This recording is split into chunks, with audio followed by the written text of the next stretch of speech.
Uh, Capo. It's so easy for us to get lost, right? Lost in love. I'm a grown man, I can tell you the truth. Hey Peter, I almost fell myself. When it get cold, it get cold. Something like Canada. I guess you can feel me on that one, right? You know. Yes. Can you hear me? Now we can. Now we can. And yes, again, I want to make sure everybody knows Amy is a cannabis legend, cannabis community legend in the city. You know what I'm saying? She is an advocate for cannabis rights. She's out there. She was one of the, I have some interesting stories first. I have first attached to you, Amy. Like, it's crazy. I'm sure you hear this all the time, but you have a couple important firsts for me. And again, it's just been, you've been all over the city and doing such amazing things for the community, not just the cannabis community, but just the community in general. I know you have food drives and care package drives and things like that as well. And I am so glad that you finally had a chance to be a part. Ladies and gentlemen, this is Amy Anonymous. Big up, big up. Show your hands for Amy Anonymous. Fire chats, and fire emojis in the chat. You know what I'm saying? Light it up, light it up.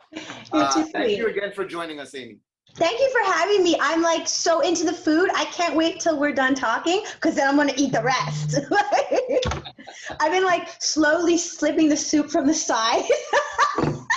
Hey, do your thing, do your thing. It's all family here. That's the vibe here. Like, oh, everybody is friends of friends. You can't come to the Heightened Chef unless you know someone. So we're all friends of friends. So if you want to get sloppy in the soup, if you want to get down with it, it's all good. No one's going to watch no face. You know what I'm saying? It might happen. It might happen. I feel you. I feel you. I feel you. But yes, man, again, I'm so super glad to come and have you come and talk to us a little bit this evening, because I think it's a really cool story that you have and your journey. I know it's been a super long journey. From where you first started into the cannabis scene to where you are now. And I know there's been ups and downs and highs and lows as well. The best places to start at the beginning. So, I mean, where would you consider it was that you maybe made your first entrance into the cannabis scene? Like, as a person where you were like, you know what, I think I can do something and motivate people or influence or create some type of culture in here, because I know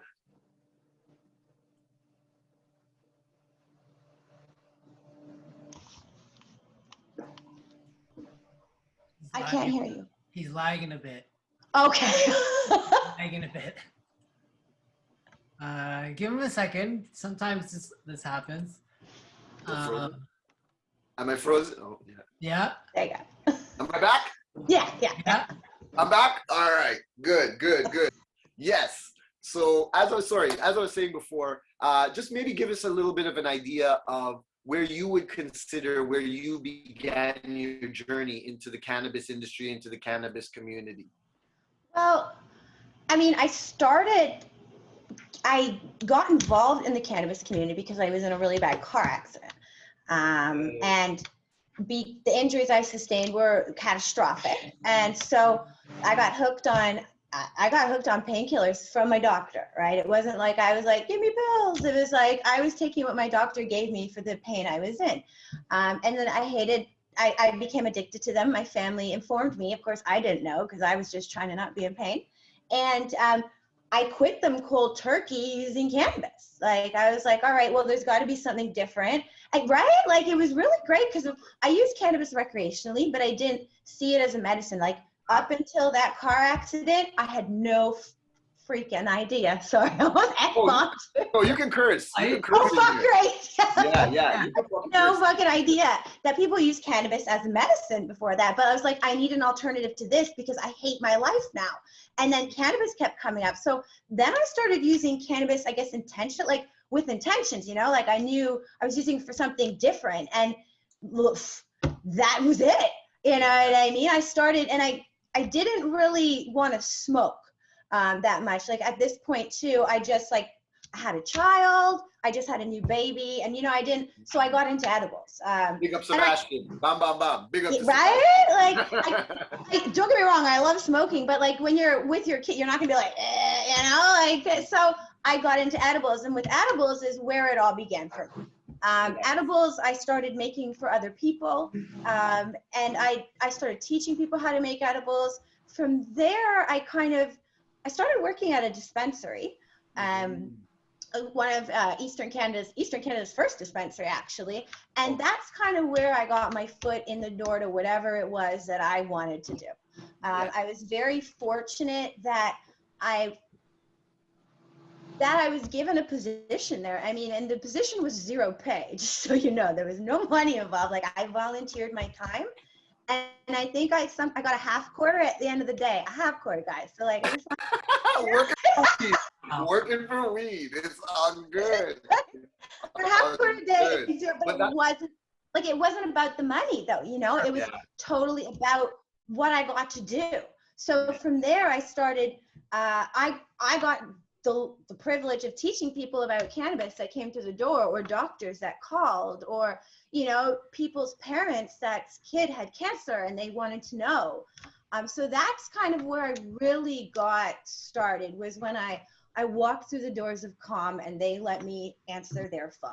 I know it sounds like nothing, but it was big.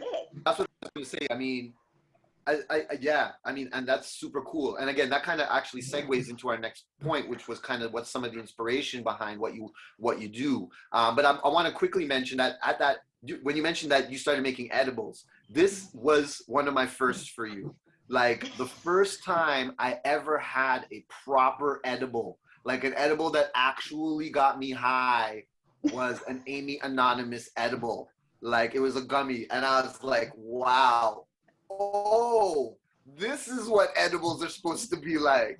Okay, now I get it. And from then, you became kind of the benchmark. Like, when I was going and getting other edibles, I was like, did it hit like Amy's edible? No? Then I'll pass. Or was it past Amy or whatever? You know what I'm saying? So thank you for showing me what edibles are supposed to be like. You know what I'm saying? That's cool. It's interesting because at that point, there really wasn't anyone else doing that. You know what I mean? So you're right. There wasn't really a market. And I'm not saying, I was the first. There was people before me. You know what I mean? But it was very, very hidden. Like, the cannabis clubs were underground. You only knew about them if someone told you about them and you were referred. Like, you couldn't just walk up to these places.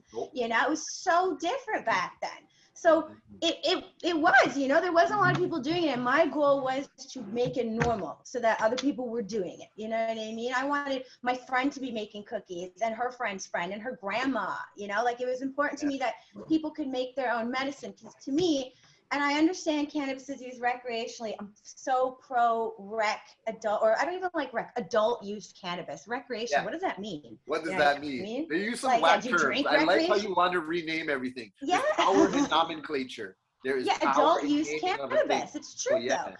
But I'm also very on the medicinal side, the medical side of cannabis, that's where my heart lies. So I have used cannabis however you want.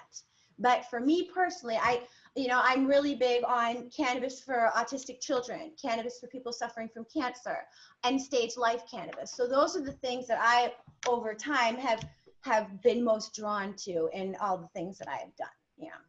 I'm very big on people being able to feel good and quality of life. Because a lot of people don't think about the quality of life, they just think about the quantity, and sometimes quality is a lot of the times quality. That's what makes it. That's what right? makes it we're living. That's what makes it we're living. If you're not having the quality, why even have the quantity? That's it. Right. Yeah, so teaching people how to self-sustain and how to do their own things so they didn't have to spend money elsewhere was really important to me, because of a lot of the people that I did work with were on assistance, or they couldn't afford to be out purchasing all these things. So if you could grow it yourself and then produce it yourself at such a low cost, so that's kind of what I was really proud of doing. Like, let's get people self-sufficient. Yeah.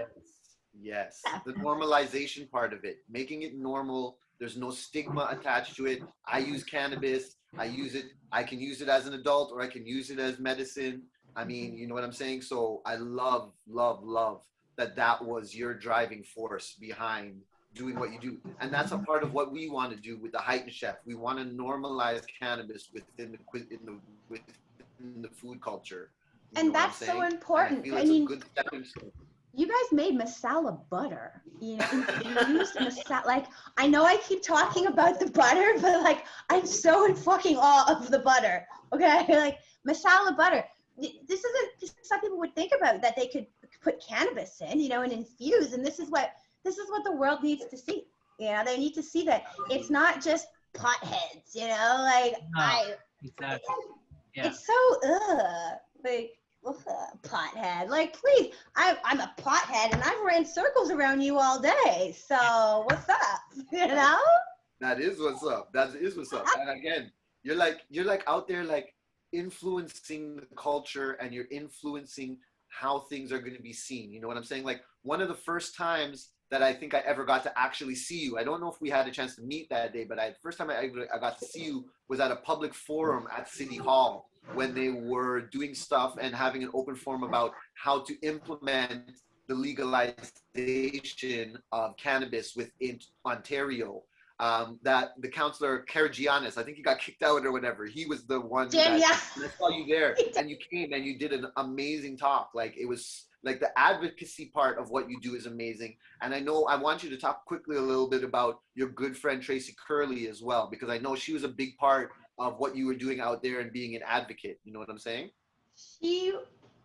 So everyone thinks that, you know, like I'm the go-to, like not everyone, but a lot of people like Amy's the go-to for stuff. And my go-to was Tracy, right? So she was like my confidant, you know, and she really was a force to be fucking reckoned with. Like, you know, your typical redhead, like, and I love that most about her. And she would not, like, she was about patient advocacy. So it wasn't about, you know, just about cannabis, it was about the patients. And that's where she put most of her effort, is to making sure that patients had access. And even with legalization, patients didn't necessarily have the access, because legalization, as much as people don't want to admit it or may not want to, kind of put medical cannabis on the back burner when they used adult use cannabis across the board, which is, it's somewhat sad. But Tracy has always there for anyone who needed a doctor, anyone who couldn't speak to their doctor. Remember,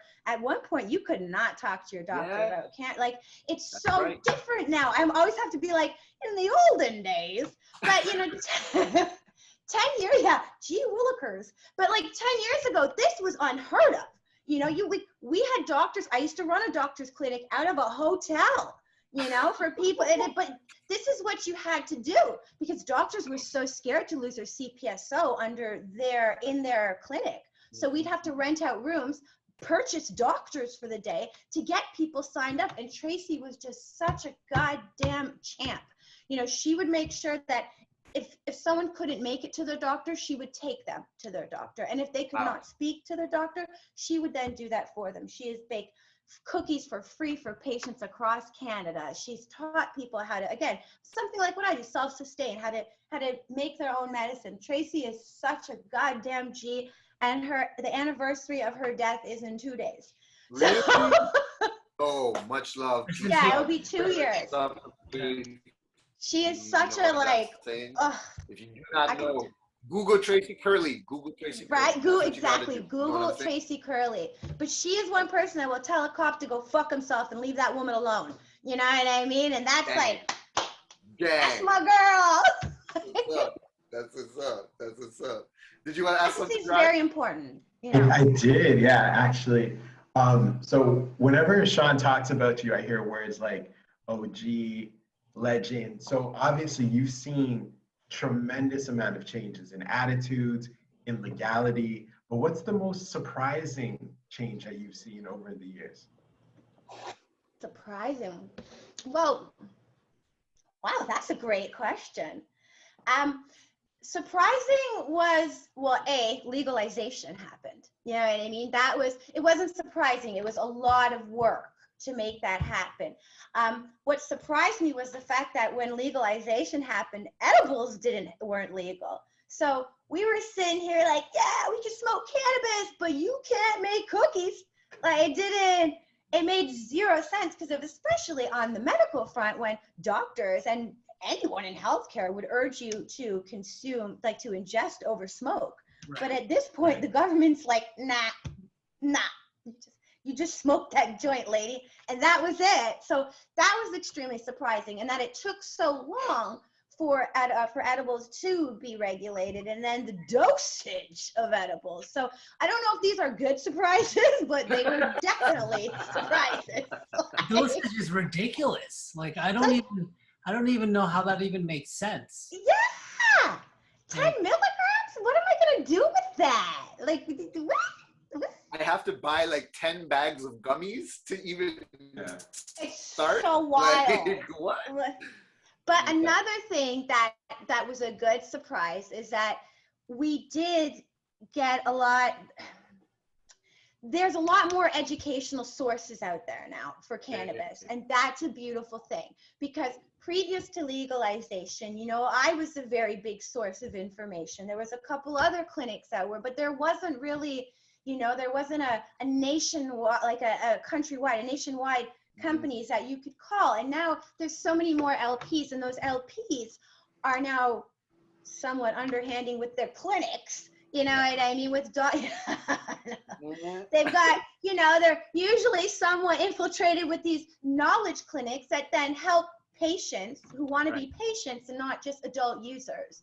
So this is a nice thing to see, is help, because before that you couldn't like talk about it, like Health Canada had one strain that they grew in a mine, and that was what you got. Like it was like, that's for you, and if you don't like it, this is what you still get. So, no choice. So it's nice to see that we went from having the MMAR and then to having our growing rights stricken, like taken from us, to then being given back to us, and more strains, right? So the good, the bad, the ugly. Good and bad. Yeah, for sure. Ups and downs. And I hope that they increase the milligram in, and I understand for someone new, 10 milligrams can be a lot. Yeah. But for someone like, I'm assuming most of us, like, I'm gonna go broke trying to get high. I'm not down with that. It's not gonna work out. But I think as time progresses, the market and people will start to ease up and start to loosen up and understand that there are broader spectrum of people, not just brand new people who have never tried this before, which is what this market is aimed at. I just turned 19, or I'm a tourist. That's what this market is made for. And they know just as well as us that 90% of the market does not fall into that category. You know what I mean? The mans who spend real money on weed, they're not looking for that foolishness kind of thing. You know what I mean? And that's it. So it's like, if you want to draw these people into the stores, because that's the market you clearly want, the one that's not coming to you. That's right. You should try to up your game a bit, I would think. Yeah, man. So, I mean, again, it's been a long road for you from where you started to where you are now.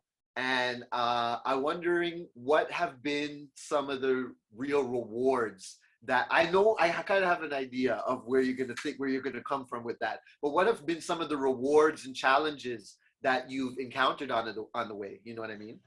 I'm going to start with challenges. Okay. Challenges were being a woman, straight up. Straight the fuck up. Being a woman in a male-dominated pissing game is hard when you can't hold it and piss farther. But I learned. Yes, it was very difficult to be taken seriously. And at one point, the only thing women did was in this industry was bait, because that's all they were given opportunity to do, because it was so male dominated. And I don't mean this ignorantly towards men or women, but it's factual. Women were cooking and men were the breadwinners, and I wanted to switch that up. It was very frustrating just seeing that. And I know you're all men. Most of I understand the ones that are their microphones on are men, but it was hard because in the situation I was in, the Compassion Club started losing its name Compassion and just became a club. you know? And I'm not saying that was because it was all men at all, but like that's what it was becoming. So it was really hard for me as a woman to get in here, to be compassionate and to be taken seriously and not as emotional. So I did that. I fucking did that, you know, like I took over that situation. And I continued to do that, you know, I continued to being a female who was on the top of her game, empowering other women to do that too, you know, and that was that's a reward. Yeah. That was a huge reward that I got, is to see other women who are now dominating this industry. You know, Yeah. it's so beautiful to see. There's a lot of risk though in working in cannabis, because only 3 years ago, is it almost 3 years ago, it became legal. I've been doing this for, right? I've been doing this for 12, 13 years. So like, there's a lot of risk. Yes, yes. And then also being, you know, I went through 2 raids at the dispensary that I was working for. We were raided twice. A lot of, you know, illegal action comes involved with doing this, but when you know what you're doing is right, you just kind of put that behind you, you know, like we knew we had to go we had to go back the next day, because if we didn't, then Mrs. whomever with MS isn't going to be able to walk right. And Mr. Jones, who has stage 4 cancer, isn't going to eat today, you know? And it just like, it wasn't a matter of anything other than that, you know? And that's always how I've kind of felt and ran with whatever I have done. And and I know that I don't have to ask you what your rewards were. I know that your rewards, we're seeing those people kind of being able to take the benefit of those things and have that better quality of life that we were talking about. Oh my God, you have what I mean? no So I know, idea. seeing Like, the joy on people's faces and the relief, and you know what I mean, the stuff that you provided to people, I don't even have to ask. I know that's 10 times the reward that you could ever been paid. You know what I'm saying? and that's it. That's what I went there and maybe got a half quarter a day. It didn't matter to me. Like, it wasn't about, I just like to joke about the half quads. You know, it wasn't about that. It was, I would go after I'd leave, I would go to someone's house and I would teach like a paraplegic service person how to use a vaporizer, so they could then have that patient use a vaporizer when I'm not there. You know, like, it's just very important. And the biggest reward was seeing people's lives change, you know, for the better, obviously. I've seen a lot of death, unfortunately, in the past month. 2 people that I've worked very closely with have passed away. In the past 4 months, 3, you know, so it's like, it sucks, but you have to always remember that, you know, most of the people that you become friends with are very sick, or that I become friends with are very sick.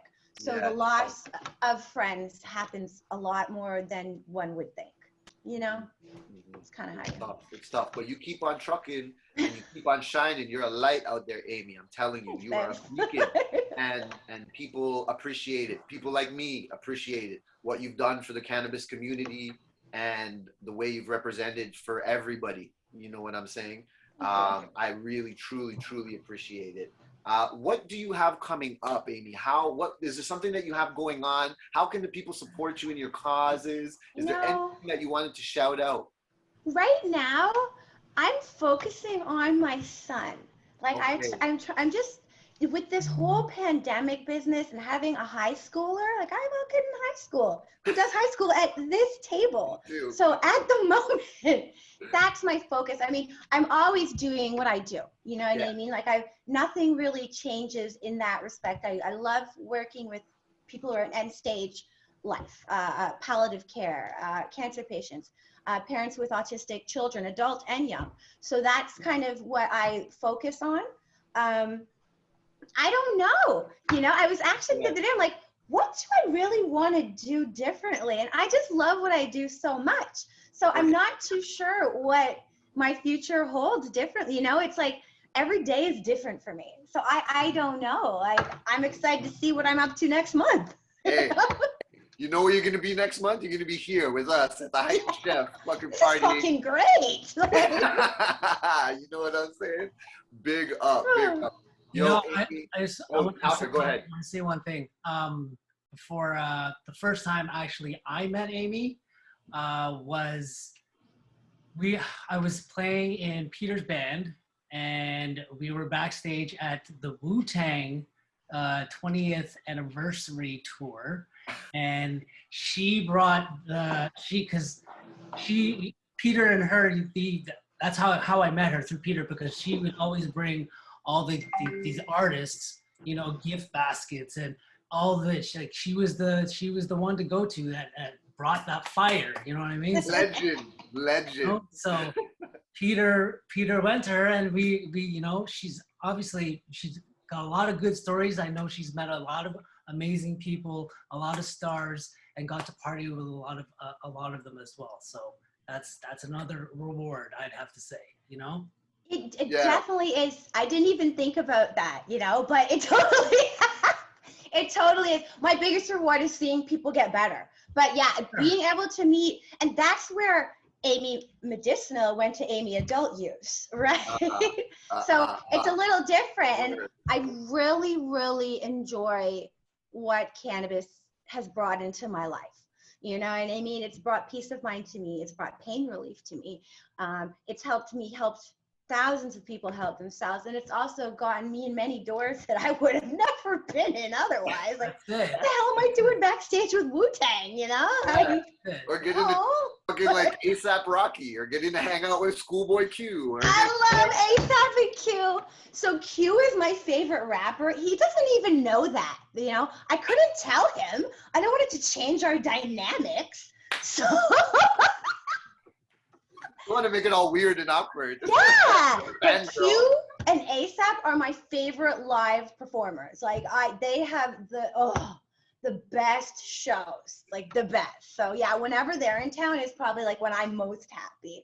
But it's true. I've met a lot of great artists thanks to cannabis, and I've helped a lot of those artists. Actually, a lot of artists actually get legal and medical licenses here as well, because when you're coming from a different country, you know what I mean? In order to use cannabis in Canada legally at that time, you needed to be a medical patient, you know? So I help people get their licenses, get them up, get them some good stuff, and enjoy the show. It's like, welcome to Toronto. Welcome, bang. That's what I'm saying. Amy was in the bomb welcome wagon to fucking Toronto, straight up and down. Yo, Amy, thank you so much for joining us and talking with us. I know we could talk for a million hours. The stories I know you have alone are insane. But again, thank you so much for joining us. I know this is not going to be your last time with the Heightened Chef. We're going to have you come back again and come and have fun. You know what I'm saying? Oh, I'm You're totally coming back. Yeah, this is so great. Thank you so much for having me. And then I'm going to turn my camera off in a second and go heat up all the food. Yes. Don't miss the games, though. You might want to come back and play some games. Oh, yeah. I thought you meant the hockey game. Check this shit out. Yo, Carhartt jackets and Clarks, holding gold hammers, a bucket of coke in the boat, and it's organic kosher. With more notes than an octave, but dirty than Somalian water that's mad toxic. It's a cold case. When Irish hitmen bring me your face, with no body attached, for a low rate and cooling. Yeah, drawing castles in red sand. Then I finish it off with my left hand. Bottle of scotch in the bitch. You could call me that Dos Shacky nigga. Philippe Petite on the wrist. Long arms,